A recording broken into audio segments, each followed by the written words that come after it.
Let's get to Okay, work, buddy. that's enough, Brent. The reason you actually missed the first few seconds of that, because at the beginning of that clip, everybody was chanting Kamala, Kamala, Kamala, like that, and Uh, she just just she just decided to interrupt. So maybe play it again, and then sure. we'll kick off the podcast. Okay, here we go, everyone.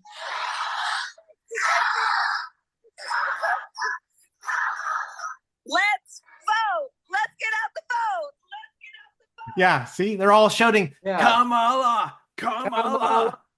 You know, and Yeah. it's just a very awkward moment. And it was kind of the awkward moment was kind of summarized last night for the US election, wasn't it? So Most definitely. I just want to thank everyone for tuning in today to PWD Allies podcast. This is a special edition today. My name is Brent Frain. I'm the host, and we're talking about the results of the U.S. presidential election.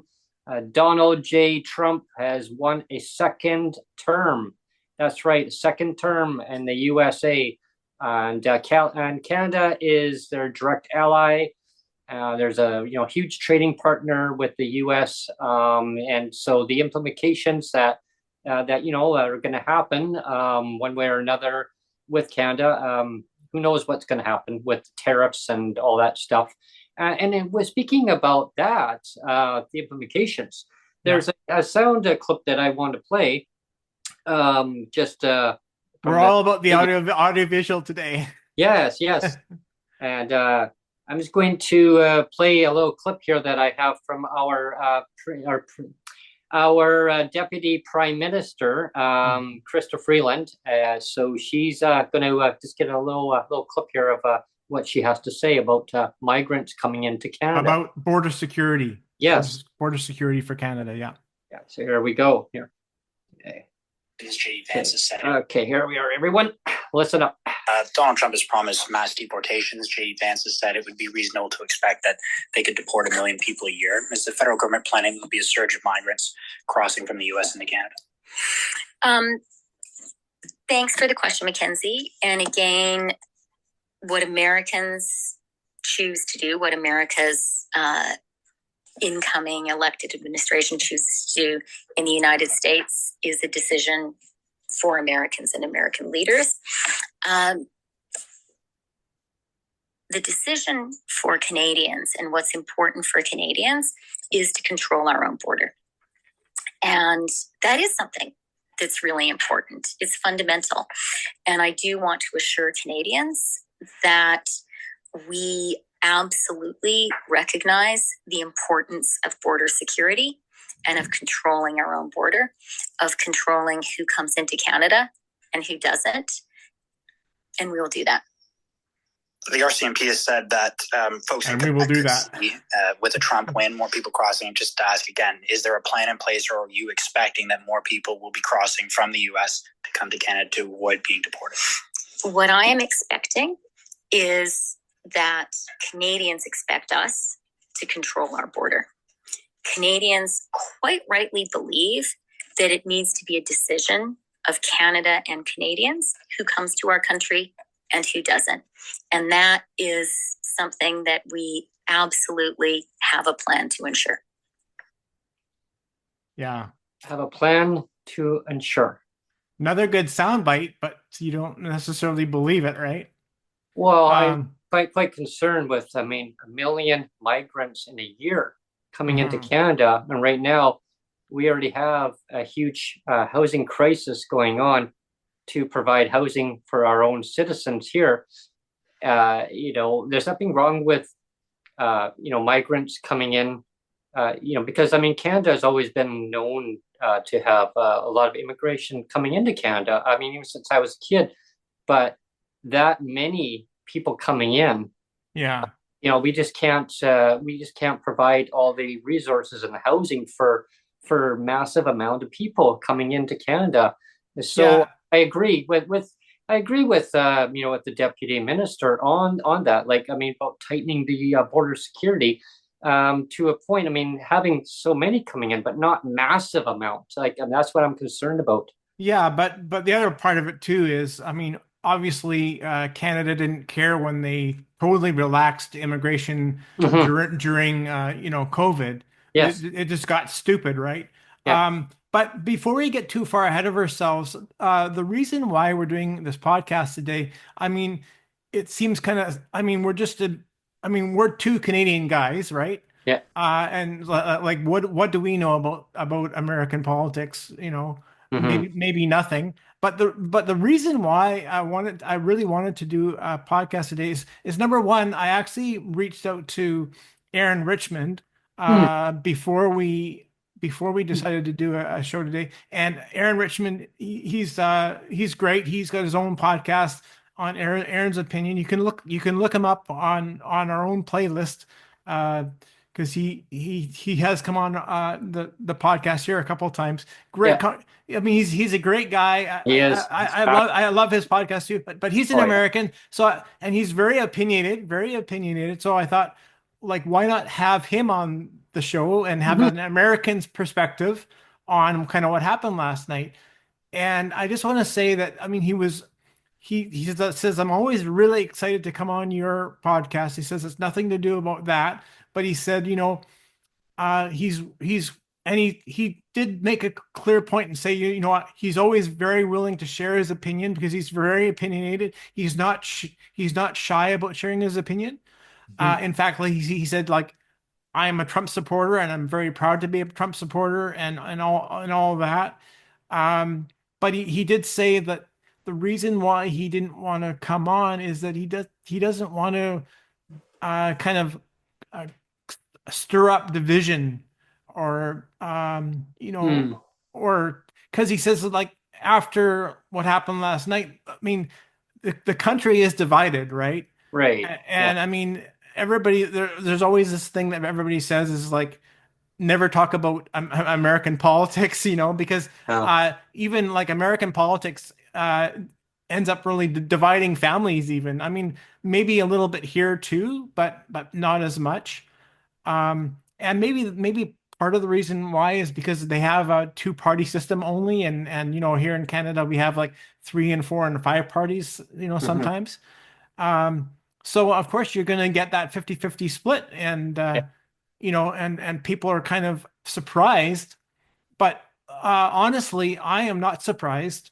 And I mean, we can get into that. Well, as to why I'm not surprised. But I just wanted to say that the reason why Aaron didn't want to come on is, like I said, he's part of the blind community and he's very protective of that blind community. And I think, I mean, you have a sight impairment yourself, and maybe you can speak to this or not, is that in some ways, if you're blind or deaf, I think there's an extra layer of almost discrimination if you're blind or deaf, right? It's like it's like a disability times 2. If you like, it's another layer that doesn't get appreciated, I think. And so, I mean, I don't want to put words in Aaron's mouth, but I think, when I've spoken to him before, it's like he's very protective of the blind community, and there's, like I said, like, politics are very divisive,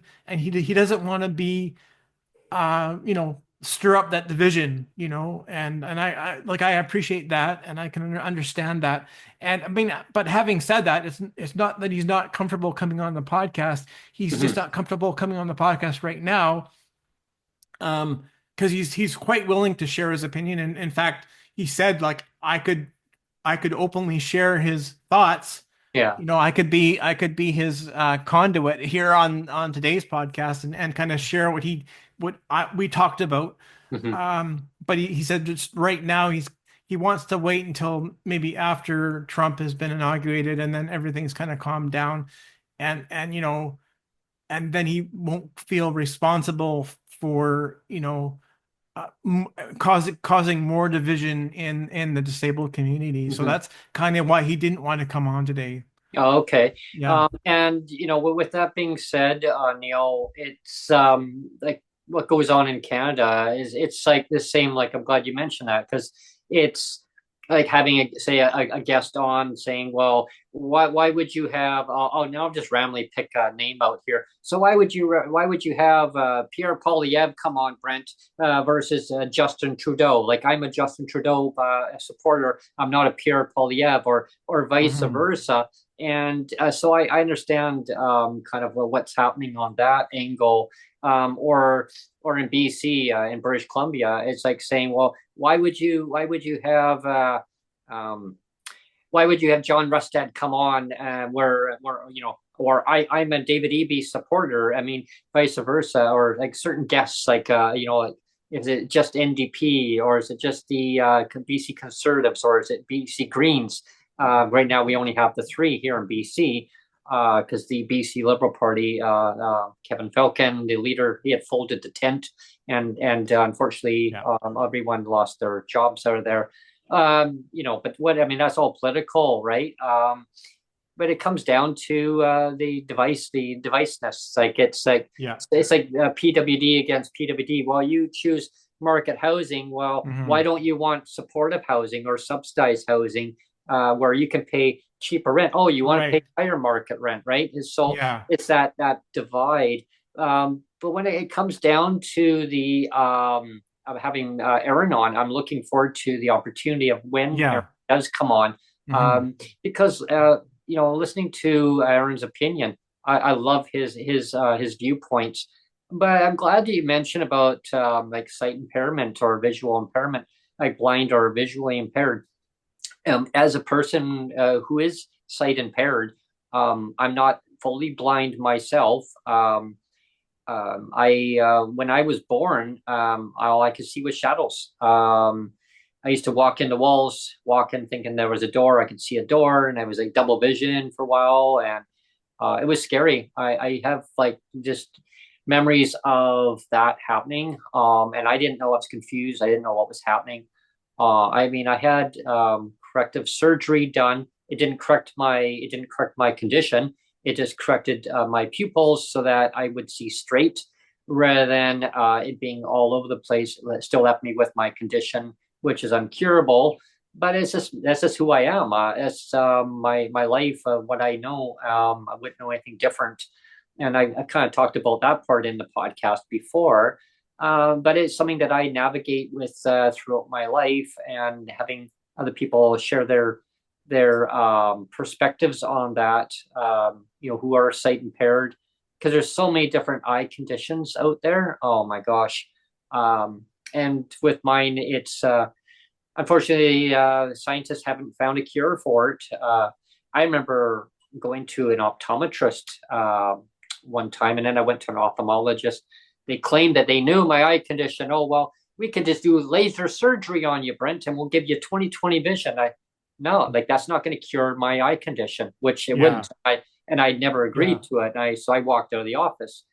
But hearing people's concerns regarding like political decisions that are made by policymakers, and regardless of what country it is, it has a huge impact on the person's well-being as a person with disabilities, simply because it's all regulations, right? It's the regulations that are designed, that are made, and it's the policy that's kind of like the lid on top of the regulations. Well, these are the policies we're doing. We need to see these regulations modernized and into actual results that are going to better a person's well-being going forward. And I worry with the U.S. election of the implications of the huge tariffs that Mr. Trump wants to put in on Canada. I don't know the impact it's going to have, but I've heard that anywhere from 10 to 20% tariffs on our softwood lumber. And so in British Columbia, so what I'm very concerned about is the cost of lumber is going to go up. Like, we ship it down to the U.S. for processing. Our lumber, our trees, they process it and then they ship it up to us. Now, if they tack on, imagine 20% tariffs on that. Our cost of housing is, we're already in a housing crisis. We're going to be in a state of emergency because of the housing costs. And in order to rent for $500 right now, not even a whole check. So it's really terrible. And I just wanted to argue a bit the other side for a moment, Brent. we're actually going to agree for the most part, but let me argue a little bit the other side. Uh, Again, the big reason why I wanted to have today's podcast is like one of the biggest reasons is to show the parallel between what happened last night in the States versus what happened, just a week ago or so in BC here. Mm. I mean, there's a lot of parallels, really. There's a lot of parallels, and I wanted to get into that. I mean, we can start by saying that, and again, we talked about it on previous podcasts, but I wanted to start by saying, David Eby ran a very negative campaign. It was kind of like he didn't want to really talk about his own record. It was Mhm. all about smearing. It was all about smearing John Rustad and saying how bad John Rustad is. It wasn't about look what we're doing. We're doing all this great stuff. It was like, you better not vote for Rustad. It was very fear mongering, right? And it kind of bugs me that so much of politics is fear mongering. You're not now. I'm not saying that the tariffs won't happen. Mhm. I'm going to steer clear because they might, Mhm. but it just bothers me though when so much of an election is like, don't vote for that guy because that guy is just bad and evil. Right. One of the things that Aaron did say to me, like we were just he likes to speak use voice recordings. Like you and I do the same thing. Yeah. You send messages, Yeah. and he does the same thing through WhatsApp. He just so we were just trading voice recordings back and forth and having a conversation in voice recording, Mm. and you know. I'm gonna lose my train of thought here. Actually, sorry. I hate that when it happens. My brain gets too far ahead of myself. Um, Shit. Oh It, man. it happens. It happens, Neil. No worries. Maybe just keep going, Yeah. and then Yeah.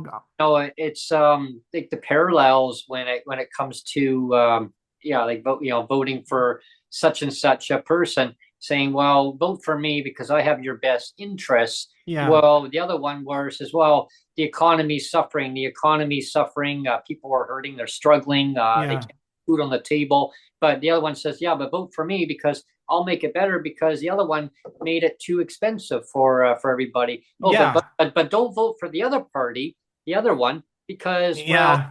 you vote for them, it's going to take a vote away from us, and it's going to go over to the other party. Well, Like telling not people who to vote for, right? yeah. Now I remember. Now I remember what I was gonna say is, when Aaron said that he voted for Trump and he was proudly voting for Trump, Hmm. is we have to remember that the United States is very much more conservative country on the whole than Canada, not so much, right?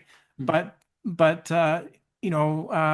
the United States for sure is a very Christian centered country still, so that they have a lot of very conservative ideals, and I know Aaron counts himself among that. He's Christian and conservative that way. And so that is one of the reasons why he voted for Trump. But the other thing too is like he says point blank, he says like, I know that Trump is a idiot and a jerk and a convicted felon. He says, I know all that. And he said, like again, we were just trading recordings back and forth. He says, I know all that.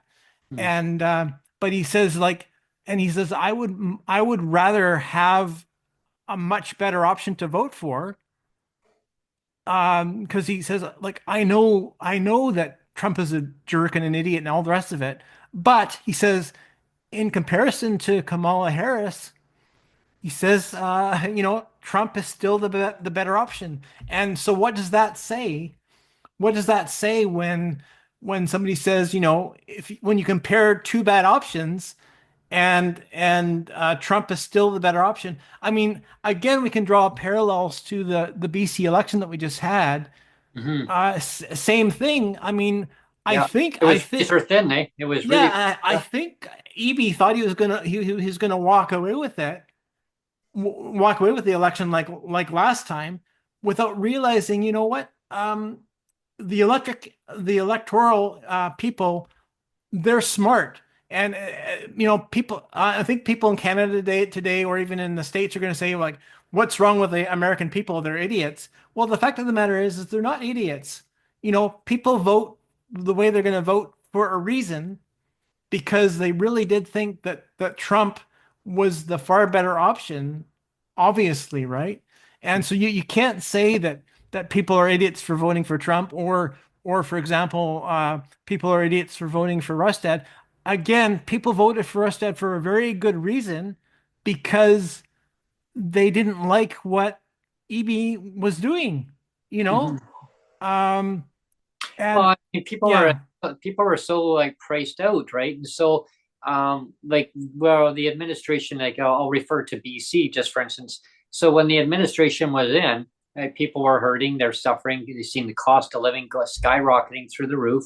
I mean, high rents. I mean, it doesn't matter who I talk to in my community where I am, and people are saying like, do you know where there's a place to rent that's fairly reasonable or cheap? I'm like, cheap? There's nowhere cheap. So when it comes down to yeah, affordability, I mean, that's just there. You go to the grocery store, where you used to be able to buy for $100, you're getting maybe 30 or 40 to $40 maybe worth of groceries now if you're lucky. And you have to really look at the sale items and buy things that are on sale. And so the affordability, or you go to the clothing store, you try to buy clothing that used to be fairly reasonable. Now the prices are even higher and higher. So everything's gone up in price. I don't see the prices coming back down at all. I yeah. mean, on those goods and services. But of course, now we got a port strike too, so now that's going to exasperate things too on our west coast of British Columbia. Day number 2 now. So with the U.S. election going now concluded, now we know who the president's going to be. Economically, yeah, I mean, we've got to protect the jobs and the industries in Canada the best way we can, and work together as partners, as allies, and work with the U.S. How Canada needs to do this to strengthen the economies back and forth. And I guess the key word I always use on the podcast is governments to work together, work together, Yeah.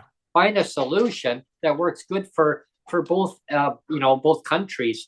And I mean, that kind of goes with the province. The same thing is that the electorate, they decided when it came to our provincial election, it was a razor thin election. Again, I had a crystal ball, and I thought, I wonder if it's going to be really close again. Sure enough, I Yeah. was right. I didn't realize it was going to be that close. Yeah. But the electric, they basically said, this is what we want to see. We want to see change happen. They want to see things more affordable. But with so much taxes and fees and everything basically just compiled on everybody, the cost of living, people are stretched beyond their means. I mean, way beyond their means. Their household. Yeah. And you know what, Brent? The affordability question is a good segue Mhm. into what I'm going to introduce now, and they actually are related. I'm gonna show how they're related. Yeah. The cost of living and affordability, how it's related to diversity, equity, and inclusion. Hmm. Those two things are so closely tied, and I'll get to the reason why, and how, again, this is a really clear parallel between what happened last night in the States and what happened in BC. It's exactly the same thing. Hmm. Again, I'm gonna share my very blunt opinion, Hmm. is that, I think BC NDP likes to pretend that they're very progressive, and I mean they get kind of tagged as the activist party, right? Yeah. Activist and progressive, and it's like, yes, we support diversity, equity, and inclusion, but and all, diversity, equity, and inclusion sounds good on paper. Like, I'm not saying it's a bad thing. Like, on paper, it's a good thing, but when you pervert it, and I'll get to that in a second. When you pervert what diversity and equity and inclusion actually are, then and you're actually not doing it, even though you say you are, Mhm. it's very hypocritical. And I'll get to what I mean, but just by one example, for example, is like you were saying rents. That's a classic example. Like, Mhm. you know, again, the BC NDP is very fond of saying like, yes, we want, like during the election campaign, for example, like Eby was like, we must fight against hatred and racism Mhm. and like equality is the, he's like hitting all the right notes on diversity, equity, and inclusion. That's great. Mhm. But Mhm. at the same time, like you have to realize from a disabled person's perspective, like when you're basically setting the shelter rate at $500 a month, Yeah. and you're saying $500 a month is enough for shelter for people with disabilities, Oh, I know. It's that ridiculous. that is, Beyond. you're basically, I mean, the provincial government every month is basically gaslighting tens of thousands of people with disability by basically saying, yeah, you can afford $500 a month. Like, Mhm. and they know it's impossible, but Mhm. they're basically gaslighting and say, yeah, it is possible when they know it's not. And so, you know, when you say that you support diversity, equity, and inclusion, and yet you have a policy like that where you're deliberately, like I said, selling pink unicorns Mhm. up the yin yang, They're like the one behind me. right? I mean, it's just very disingenuous and very hypocritical and very gaslighting, very Well, gaslighting. It's well, it's you know, not it's not diversity, equity, inclusion. It's the exact opposite of that. Well, you know what's frustrating? Again, it's like going back into like being before the election. It goes basically one of the comments I had mentioned on the podcast, and it was a talk show, and I had phoned in, and David Eby, the premier, had was willing to take phone calls on the local radio station talk show, and when I had called in, and again, like the question wasn't coming from me, it was coming from my manager, my landlord, was asked, well, okay, so we gave you a rent increase, Brent, annually. Every tenant in British Columbia, in general, gets a rent increase. I mean, if their landlord chooses not to give a rent increase, I mean, I guess that's up to them. But most landlords do give a rent increase every year, like based on what the annual percentage is. And again, in 2024, the annual rent increase in British Columbia is 3.5%. So I got a rent increase, but in our provincial budget in British Columbia, Neil, there was nothing in the budget for PWD, for persons with disabilities. So my manager was kind of questioning that, saying, "Well, okay, so I gave you an increase. Why didn't the government give you an increase and like tie it to inflation? At least tie it to inflation so that Yeah, automatically you're going to yeah. get a rent increase. At least that's going to cover the majority of the increase that we gave you. What are you going to do?" I said, "I'll just have to take it out of food, or I'll have to cut back on some of the basic toiletries." Then that's what I had to do. And so again, I have to think, well, in 2025, are they going to give us an increase? Well, what I'm hearing in the platform from David Eby is that wait until July of 2025, Yeah. and we're going to wait on the Canada Disability Benefit that is completely, it's completely bungled up so bad that Yeah. majority of PWD in Canada are not going to get it. There's so much Yeah. red tape involved. So with the government relying on the federal government to do the right thing, I mean, folks, listening to the podcast right now, just a little refresher if you're wondering what the CDB is. It's a Canada Disability Benefit that was promised 4.5 years ago by the federal government to lift people out of legislative poverty in Canada. And so the amount that was actually recommended at the time was $2,000, and that was when CERB was out, right, in 2020. Now we're in 2024, and it's still not even there. We're gonna wait till 2025 to give people up to $200 a month. So it's like a sliding scale. You look at the scale on the one side, 2,000. That was in 2020. Imagine $200, but it's based on household income. Yeah. And that's a gut. And this is what I don't like. I don't like the the blame game of Yeah, like that's what I mean. where the province, BC can just say, well, it's the Fed's fault that they're not supporting you. Yeah. I mean, let's face the facts. Yeah. It actually is the provinces that have the file. I Yeah. mean, the provinces have the file to support people with disabilities. Mhm. So they are not, like, the province of BC is not holding it up at its end of the bargain. Yeah. You know, and It's the residents who live in that province. I mean, yeah, yeah, we live in Canada, but we live in the province that we live in. yeah, It's like in the U.S. A disabled person will live in they'll live in the state of California. Yeah, they live in the United States, but they live in the state of California. They live in yeah, a county within the California. Like, so it's like in British Columbia, Alberta, Saskatchewan, yeah, Manitoba, Ontario, etc. And so where PWD, where they'll live in that province where the government says, "Oh, but we're waiting on the federal government." Well, mhm, I'm glad you mentioned it, Neil, because it's that jurisdictional again. It's like yeah, it's like kick the can down the road. Let's hope that the feds are going to yeah. fix something.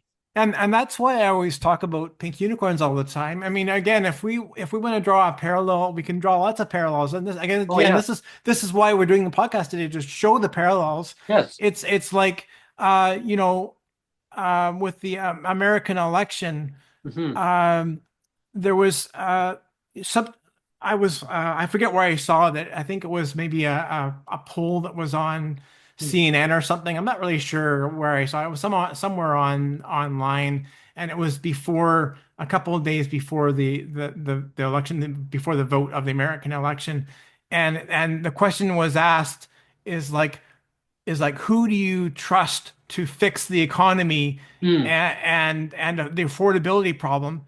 And it was like Kamala Harris or Trump, and it hmm was overwhelmingly Trump. Like, it was like 85% was oh Trump. wow, Like we trust Trump to solve quite a the huge affordability. It was something stupid like that, like over 80%. But percent. then there was a question too, and this is kind of funny, is like, who do you trust to babysit your children? Mm, And then it was like 95% Kamala Harris. yeah, So that shows you the disconnect of the yeah, two. It's like, people want to trust Trump because they think, okay, he's the one that's going to fix the economy.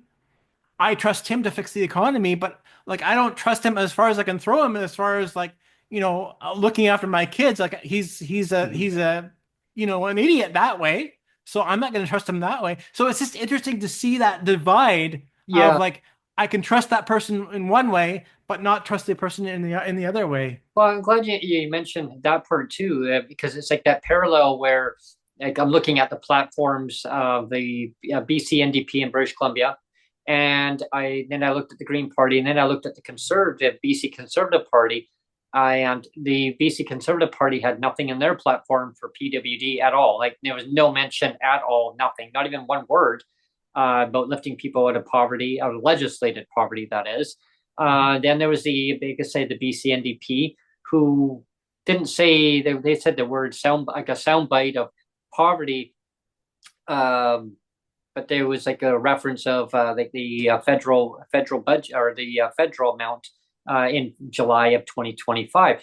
But then there was the BC Green Party, who really went all out in their campaign, and They really did. they mentioned to lift people on income assistance and persons with disabilities out of poverty by increasing the rates up to $2,400.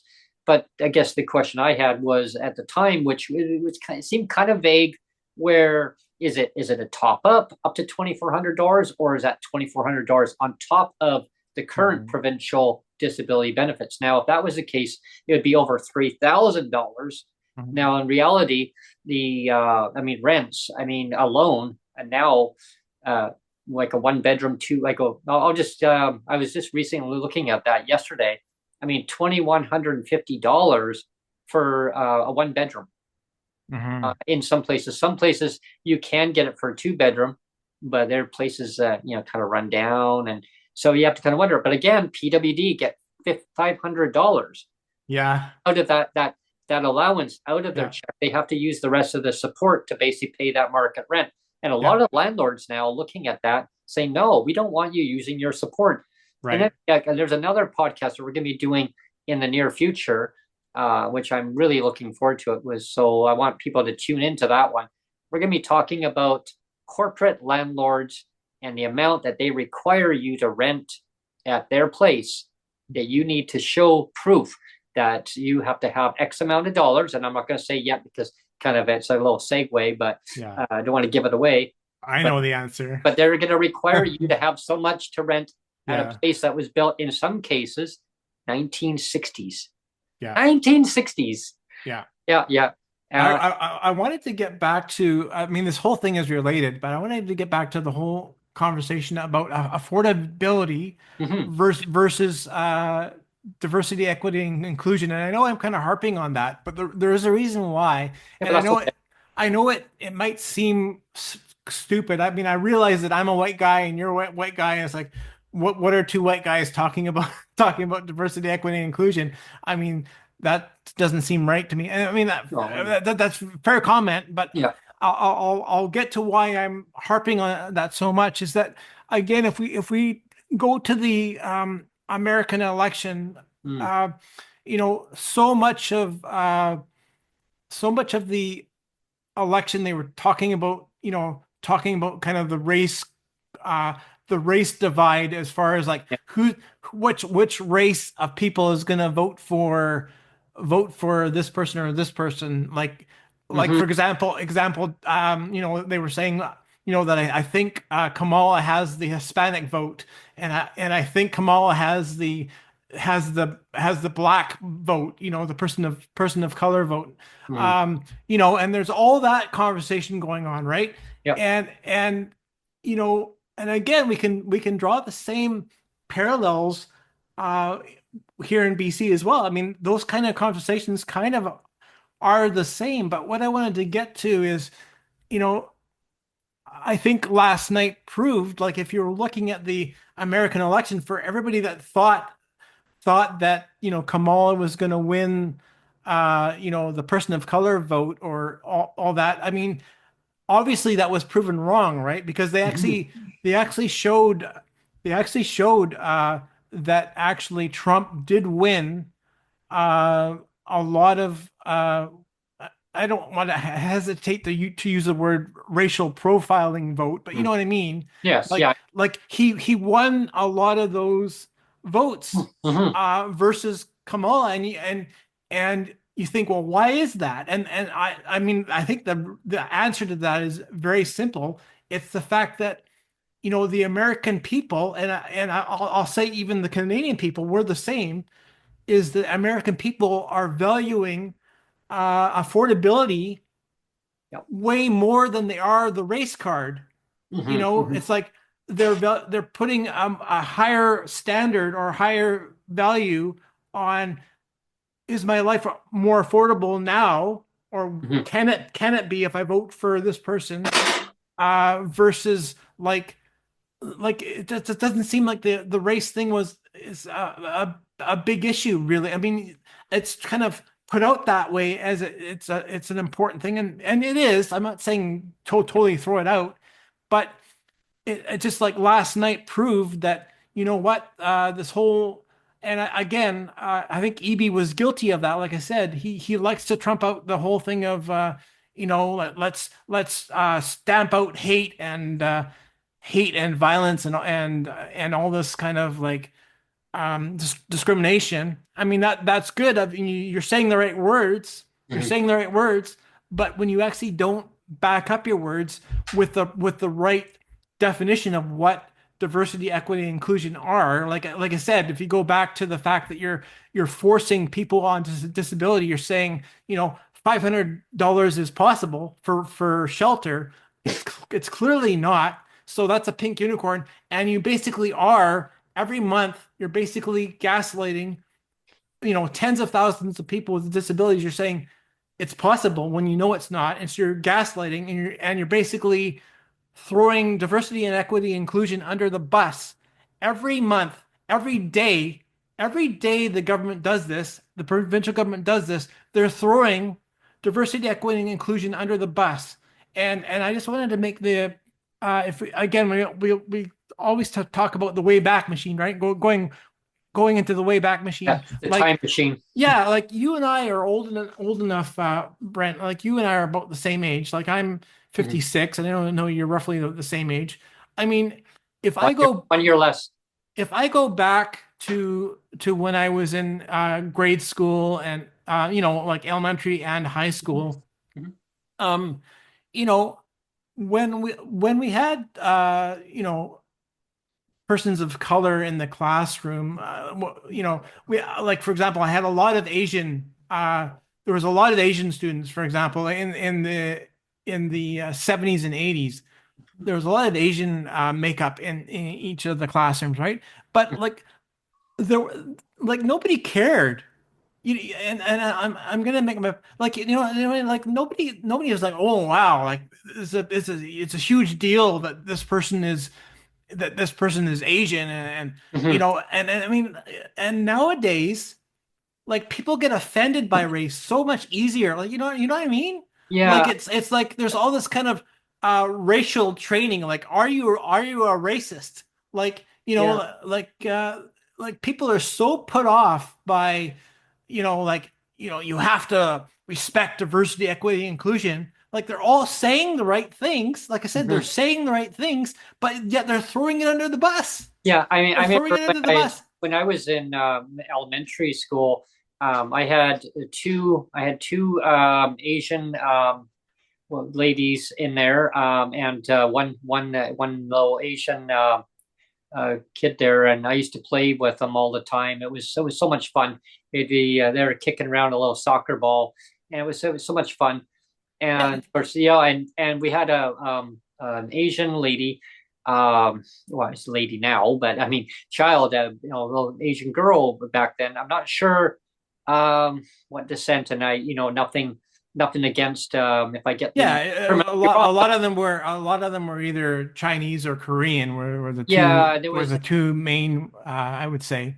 yeah, and Um, like there was nobody got picked on. Like it was yeah. they just treat them as another classmate like now. like nobody cared, No, no, and I say that, in a good way, you know what I yeah, mean? Like absolutely. it was like nobody obsessed over it, Yeah. and it seems to me now people are obsessing over the racial question, and people are obsessing over diversity, equity, inclusion, diversity, equity, inclusion, diversity, equity, inclusion.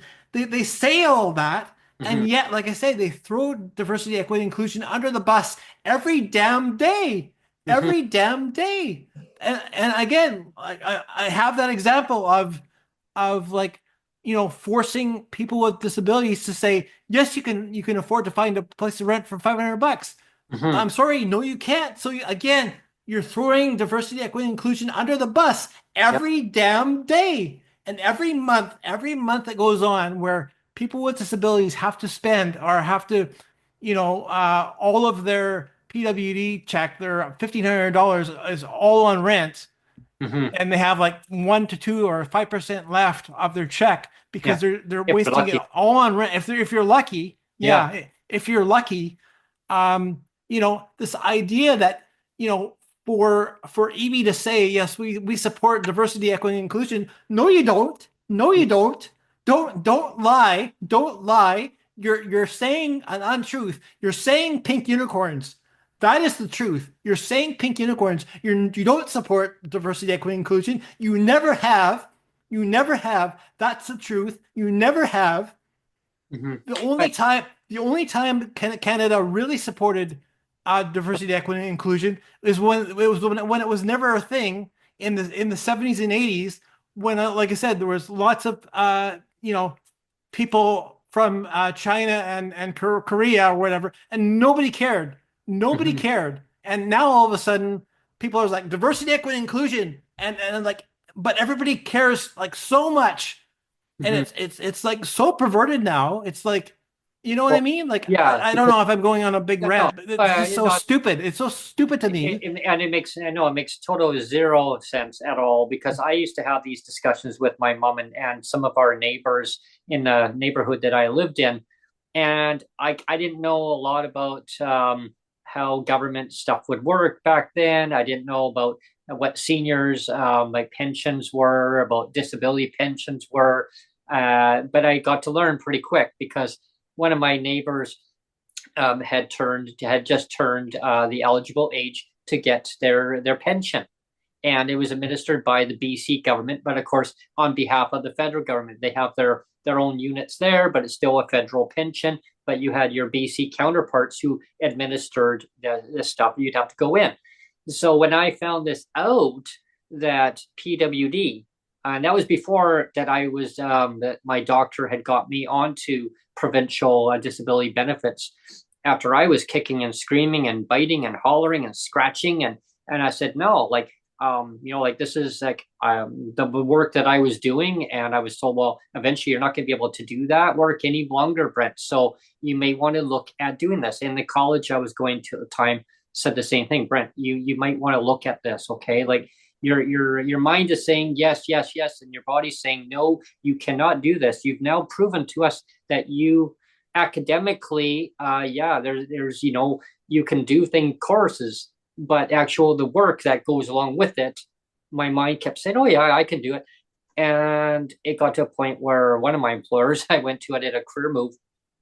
They told me to go, like, Yeah. and it was so sad because it cost me like a lot of money for a career move at the time.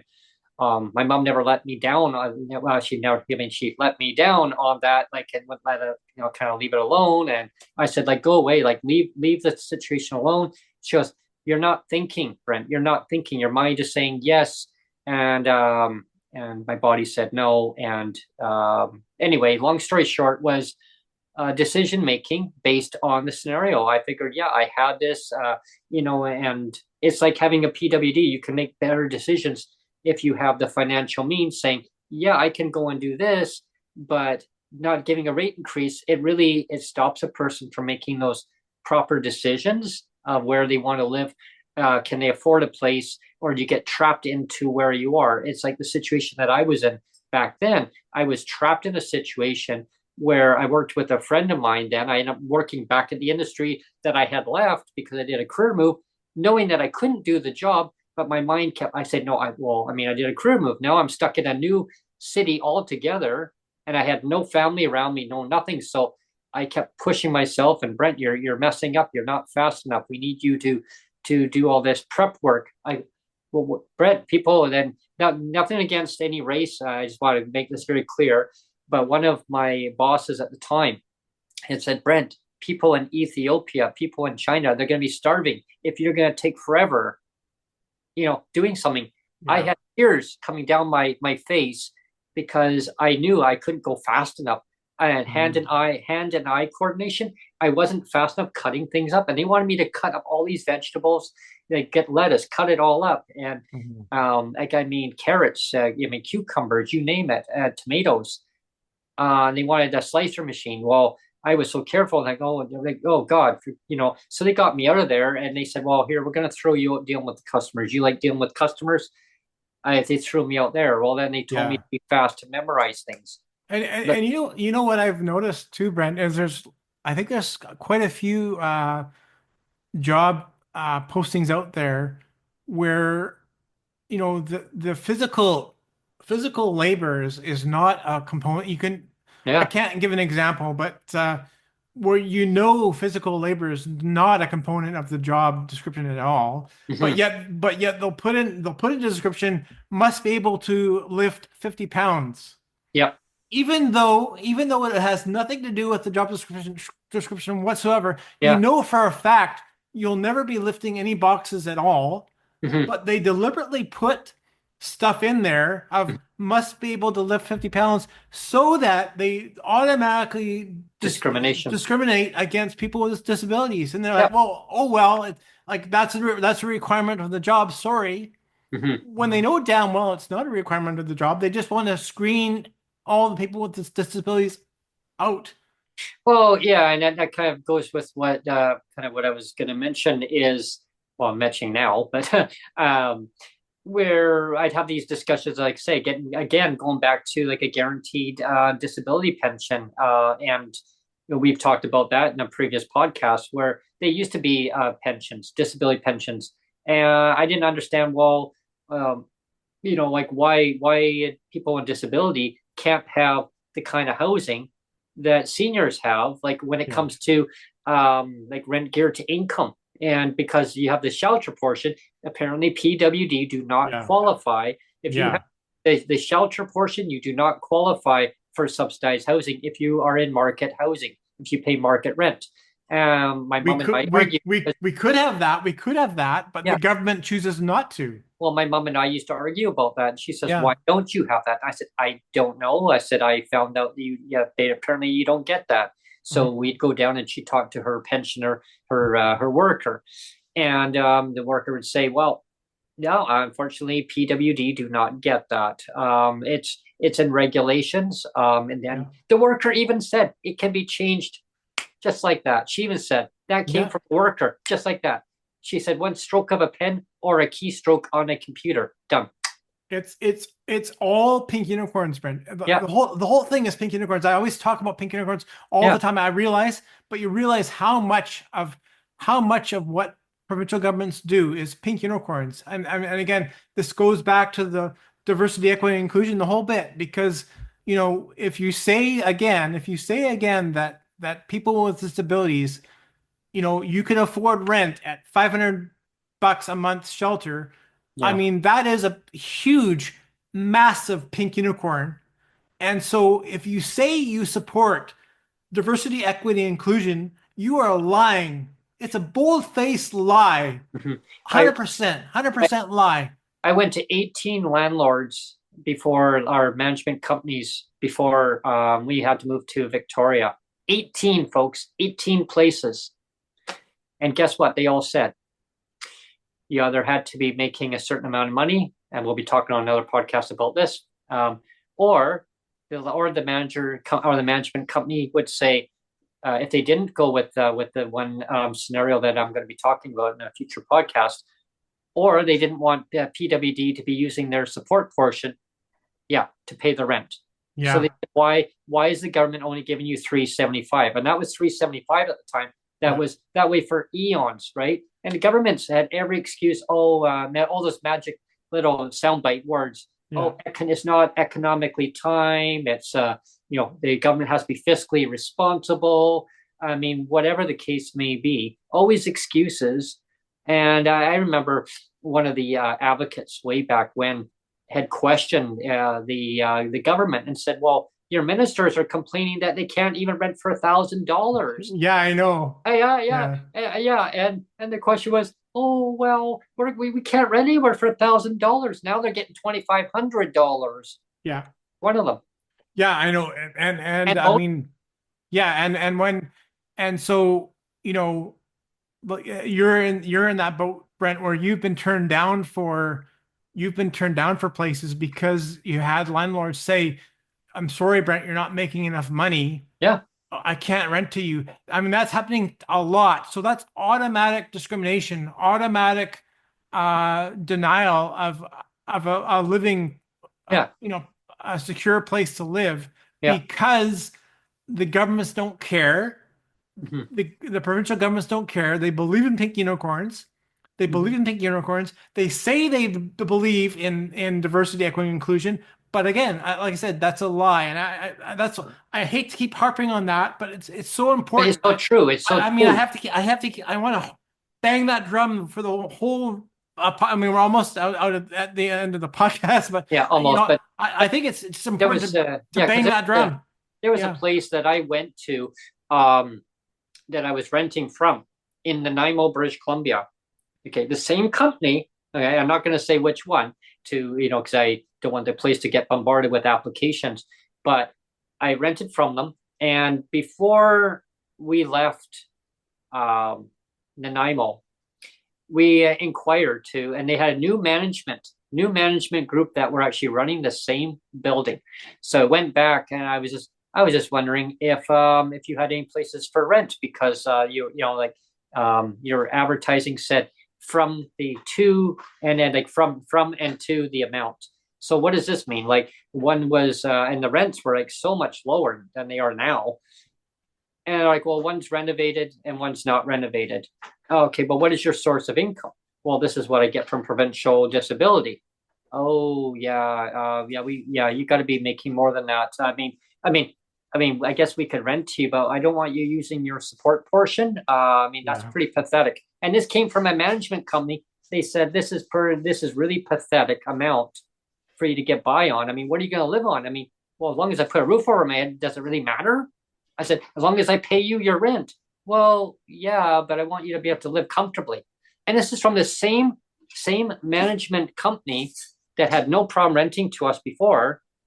But when they had a new group taken over, that tells me that the rates have not been kept up. And now they're really concerned, coming from a management company, saying, well, hey, I'm sorry, but yeah, I'm probably going to move on to other applications. But I hadn't even applied, but I was more curious about what was going to happen there. Again, that's discrimination, pure discrimination from a management companies. And again, the government knew back then about raising the rates. We went to, when I say we, Sonia and myself and a whole group of other tenants and advocates, we all went to a tenancy a meeting, okay, a residential task force, they called it, back in 2018. So the government wanted input from people in the community, and they went from each community to each community and had these workshops set up. And so they would give you a stipend. So a $20 stipend for each person, and you gave you, I think we got free dinner. They put like a buffet on, you could help yourself. I mean, great, right? I mean, yeah, I mean, sure, that was great. But the inputs that was in there, it was all about vacancy control, rent control, about having pets in the units for people with disabilities, like guide dogs, service dogs. I mean, you name it. And the rents were already kind of going up. Like, what do we do to keep people housed rather than living in tents and being homeless? And so a lot of us all gave great ideas and suggestions, and we had little sticky pads, and they wrote down your idea, and they put up on the board, and they had it loaded down. Landlord BC was there also. He had representatives from them on the other side of the room, and they were taking notes and listening to what we were saying. And guess who the government sided with? Landlord BC. Yeah. They didn't go with our input, not even one input. Yeah. And again, like, what was the point of the matter? And now we're still years later, 2024. Now we got a rental crisis. If they would have listened to us back then, and one of them was, I said, about raising the disability rates and tying it to inflation, bringing it up above the poverty line. But again, nope, didn't want to listen. Nope. And here we are. And now the provincial government wants to wait on the federal government for something that is not even going to go to everybody. And then they're going to say, oh, well, there's more work to do. You know, the government has to stay in their own lane, take care of their own residents in their own province, and take care of it. I mean, they're going to tie it to inflation. That should be number one. Have the option of having rent geared to income or increasing the rates. Lowering down property taxes is actually going to help landlords too. Just a little FYI to the government, lower property taxes down. I was talking to one of the developers who are building a brand new place like 3 doors down from here right now. And he told me the number one problem is property taxes. So you lower down the property taxes, it gives them as an incentive to actually build market housing, purpose-built rentals. And because the building materials are so expensive right now, because there's a lot of variations that go into that mix, right? But the number one culprit is the property taxes. So you lower it down, but you give them incentive saying, okay, we'll lower your property taxes down if you actually now make a deal with them and saying, okay, rent at a market rate. Now I said, well, how about $500? He goes, what's $500? I go, well, that's what they give PWD. Okay, we're in 2024, and this guy had a really good sense of humor. He goes, we're not in the 1970s, sir. Well, so again, this is coming from a developer. He goes, I said, how much are they going to go for? He goes, I don't know if they're going to be rentals or they're going to be condominiums right now. We're just building it. There's an indication that they could be rentals because we have a lack of housing. I go, okay, so it's probably going to go for what, $3,000? Yes, your whole check, you could, two of you couldn't even rent here under one rent. So again, there has to be some kind of compromise with the government to work it out, because a waiting list right now for BC housing, again, it's a very long waiting list, and it's basically on individuals. If you are not in a relationship, or I think it's 20 years now. I think it's 20 about 20 years. years. Yeah. And there's all the red tape that's involved, and it's going to leave out a lot of people. When people want to live in the community they want to live in, they want to live in the type of housing they want to live in. Let's just work with the individual and make it as based on the individual, not household income. So we got to work together, government and the federals. Let's work together. Let's get this done right. Let's listen to lived experience stories. Come on to the show. Where I invite you to come on. Let's talk about what you're going through, what people go through on a day-to-day basis in their lives. How does the U.S. economy affect your, what goes on in your life, or vice versa? Like you look at the Social Security benefits in the U.S. For PWD, versus Canada. Each province. Mm-hmm. Yeah, like it's a stark difference. I do know that the price of housing for rentals in the United States, in a lot of the states right now, it's very expensive. Mm-hmm. So what I'm curious, and of course we'll talk to Aaron when he comes on about this, is the amount that they get on disability, is it matching what they pay for market rent? Is what I want to find out. Mm-hmm. Any guest that's actually watching right now in the United States, if you would like to come on to our show, reach out to us, and we'd love to have you on too and hear your perspective. And again, we are at the end of the podcast, so we should get off now. But I just wanted to wrap up with a comment. Like, again, the reason, like, I realize that we are Canadians, we're not Americans. So, like, why are we coming on the podcast to talk about American politics? That's one thing. So I realize that. But the other thing too is, again, like, you and I are two white guys, and we, surely we don't understand the fullness of what it means to be diverse, equitable, and inclusive. Because I'm not a person of color, and neither are you. And so, like, I acknowledge all of that. But I still thought today's podcast was important because, my closing comment today is, obviously, again, last night's election in the U.S. proved that people now don't care about the race card thing. Just like in the 70s and 80s, like, you and I weren't talking about, oh, well, this person is from Korea, or this person is from China. Like, let's get all, like, politically correct and diverse, equity, and inclusive to this person. Like, we didn't care. Exactly. And I think that proves now, in the States and also in Canada here, like, people are caring less and less about diversity, equity, and inclusion because they realize it's a bunch of bullshit anyway. Mm-hmm. When you say you're going to be diverse, equity, inclusive, and you actually aren't, you're actually doing the opposite. What does that actually say about diversity, equity, and inclusion when you're actually doing the exact opposite of that? And you're putting all these pink unicorns and saying, yes, it's possible to get, to rent a place for $500. No, it's not. Pink unicorn. And it's like, you're telling a lie. You're telling a lie if you're saying you're going to be diverse, equity, and inclusive by forcing people with disabilities to somehow afford, rents that are $1,500 plus at $500, shelter. Mm-hmm. That's pink unicorn, like I said, and it's not respecting diversity, equity, and inclusion. And I say that as a white man, I realize, but I think it's really important to have that reflection on what happened last night in the States and realize that people in the States are smart. They aren't stupid. They did actually vote who they thought was the right person for the job, because I think people are sick and tired of diversity, equity, and inclusion because they know it's all a bunch of bullshit. You know, they know it's a bunch of bull, and so that's what I wanted to kind of harp on today and focus on today, and I hope people understand my point of view on that.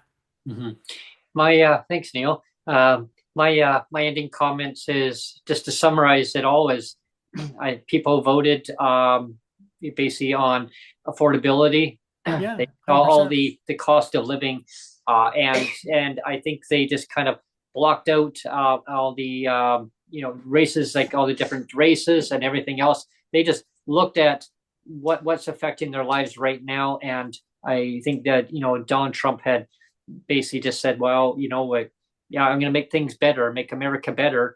And so I think that people thought, okay, well, it's affecting my lives right now and their well-being. So yeah, they're going to kind of go right to what he said, that narrative. Mm-hmm. And I think that kind of reflects kind of like in Canada, the same thing. It's that people just want to have a better way of life. They want to. Their cost of living is skyrocketing. I don't know anyone where when I've talked around in the neighborhood and talked to people just in my own bubble, and even reached out beyond that, is even people coming on to our show, talk about all the time, talk about the cost of living and how it's affecting their well-being. And I mean, we have to make a choice between paying for medication versus putting food on the table, or paying your rent, or paying for your basic necessities, your toiletries. You person can only juggle stuff so much, and it gets to a point where they say, well, a politician has their back, and they say, okay, well, I'm going to vote for you because you say you have my back. And then they say, oh, well, we must do better, right? Say they almost lose the election, like the NDP, they almost lost the election, right? Yeah. I mean, these are thin. And I remember all the comments came out during the election time. I hear you. I mean, people are suffering. They're hurting right now. They're struggling. They need help now. Mm-hmm. Now. Well, I guess I always reflect back to that part where people need help now. And I thought, okay, well, why didn't you raise our rates during the election, before the election? Yeah. Right. And again, of course, the results came through where we must do better. So and why are they saying that $500 shelter rate is fine? Yeah, exactly. It's not fine. It's not fine. Especially when you get corporate lenders now that will say, well, look, it's now getting to a point where I don't even want to rent to you because you're gonna have to use your whole check. What are you gonna live on now? Well, I can pay my rent. No, mm-hmm. See, then they say, well, no, they don't want to put the tenants in a bad spot, which now I can understand that. But now you look at the subsidized housing, you got a long waiting list. So if you have someone that in your life, you two cannot go into subsidized housing. One of you can have a place, the other one can have a place.